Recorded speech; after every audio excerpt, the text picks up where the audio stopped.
बच्चों, कैसे हैं आप सभी। मैं विपुल आप सभी का स्वागत करता हूं आज के इस सेशन के अंदर। तो बच्चों, आज का जो वीडियो होने वाला है वो स्टैटिक जीके की सीरीज में बहुत ही इम्पोर्टेंट होगा, क्योंकि कुछ अंतरराष्ट्रीय सीमा रेखाओं के बारे में हम यहाँ पे देखने वाले हैं, जो कि अक्सर एग्जाम में पूछ लिया जाता है। बहुत ही शॉर्ट वीडियो होगा, आराम से आप एक नंबर कंप्लीट करके जाएंगे बच्चों। अगर आप वीडियो पे नए हैं तो चैनल को सब्सक्राइब कर लीजिएगा, वीडियो को लाइक और शेयर जरूर करिएगा बच्चों। तो देखिए, यहाँ पर सबसे पहला है बच्चों डुरंड रेखा। ठीक है, डुरंड रेखा को हमें ध्यान में रखना है।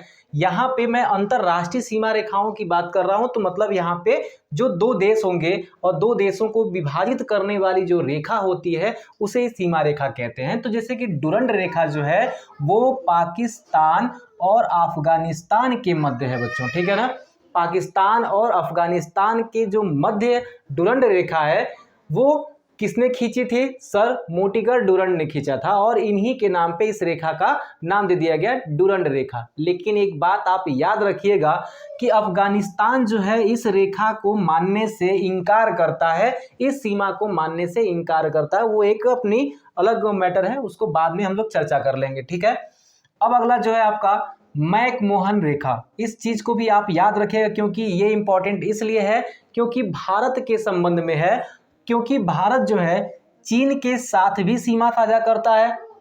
इसलिए चीन और भारत के मध्य जो एक सीमा रेखा खींची गई उसे कहते हैं मैकमोहन रेखा बच्चों। ठीक है, ये रेखा कितनी लंबी है? तो ये रेखा बच्चों 700 मील लंबी है, और कह सकते हैं कि ये रेखा कब खींचा गया?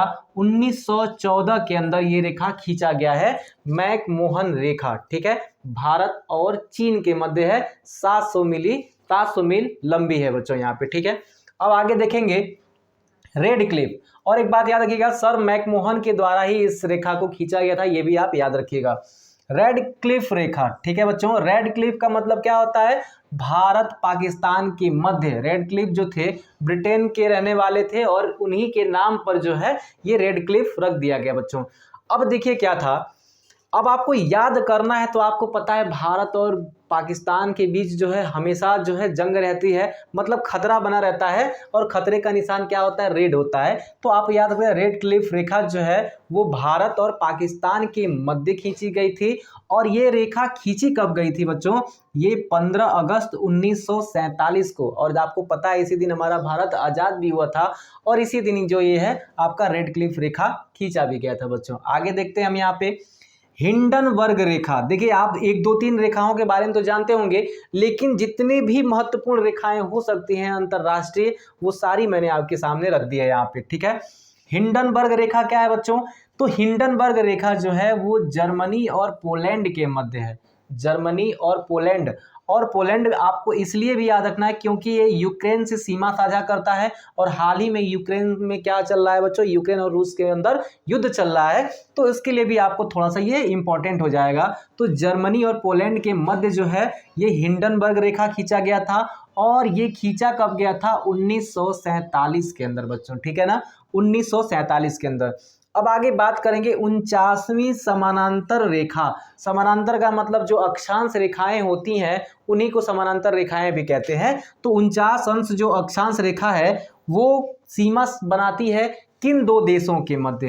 तो ये बनाती है यूएसए, यानी कि संयुक्त राष्ट्र अमेरिका व कनाडा के मध्य। ठीक है बच्चों, संयुक्त राज्य अमेरिका और कनाडा ये दो बहुत ही इंपॉर्टेंट देश हैं, और इनके बारे में आपको याद रखना है कि ये दोनों देश एक दूसरे से जिस सीमा रेखा से अलग होते हैं वो है 49वीं समांतर रेखा बच्चों। ठीक है ना, इस चीज को भी आप याद रखिएगा। फिर कह रहा है 38वीं समानांतर रेखा। फिर वही बात आ रही है बच्चों। ठीक है ना, यानी कि अक्षांश, जो भी समानांतर रेखा है उनको अक्षांश रेखाएं कहते हैं। ठीक है ना, भूगोल में आपने ग्लोब के ऊपर अक्षांश रेखाएं देखी है ना बच्चों, वही वाली हैं।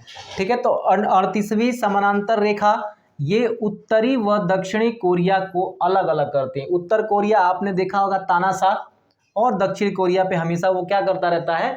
तो आप यहाँ पे समझ सकते हैं कि उत्तरी व दक्षिणी कोरिया के जो मध्य रेखा है उसको 38वीं समानांतर रेखा कहते हैं।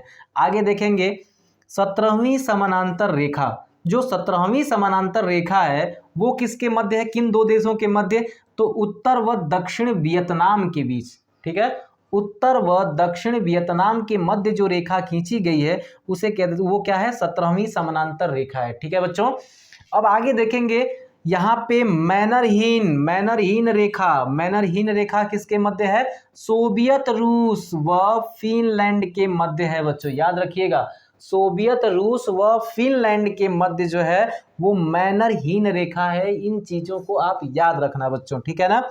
अब आगे दिया गया है आपका मैगिनॉट रेखा बच्चों, मैगिनॉट रेखा जो है वो फ्रांस व जर्मनी के बीच है। ठीक है, फ्रांस व जर्मनी के बीच है और ये रेखा प्रथम विश्व युद्ध के दौरान खींची गई थी, इसलिए आपको ये भी याद रखना है कि मैगिनॉट रेखा जो है वो फ्रांस व जर्मनी के मध्य है बच्चों। ठीक है, तो ये थी बच्चों आपकी अंतरराष्ट्रीय सीमा रेखाएं जो कि आपके एग्जाम में बहुत ही महत्वपूर्ण होती हैं। तो आप इसका एक बार स्क्रीनशॉट ले करके इसका नोट्स बना करके अच्छे से रिवाइज कर सकते हैं और मैं छोटे छोटे वीडियो जो है एक एक टॉपिक पे स्टैटिक जीके की सीरीज में लाता रहूंगा, जिससे आपका जो स्टैटिक जीके का क्वेश्चन छूट जाता है वो अब से नहीं छूटेगा। तो आज के लिए दोस्तों इतना ही, अब मिलेंगे अगले वीडियो के अंदर। जय हिंद।